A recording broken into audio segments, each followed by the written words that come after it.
Ag, ou Blavinski, vandag is die laaste dag wat ons kan speel. Ons moet maar alles doen wat ons nog wil doen vandag. Kom ons gaan vaar 'n bietjie in daardie boot. Ma sê Elisabeth het laat weet sy is toe darm nie afgedank by die televisiestasie nie. Sy moes net beloof om onmiddellik te verbeter. Kom, laat ons hierdie boot vir sy eerste reis op die water uitneem. Ons doop hierdie skip die Blavinski. Klim aan boord, Majoor Blavinski.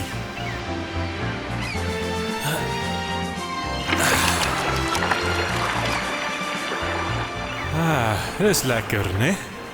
Dit maak my skoon lus vir iets soos 'n see-avontuur. Oupa Barend Sweef Arend het altyd vir ons vertel van sy wonderlike avonture.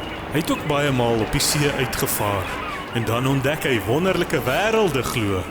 Ek wens ons kon bietjie so 'n avontuur beleef.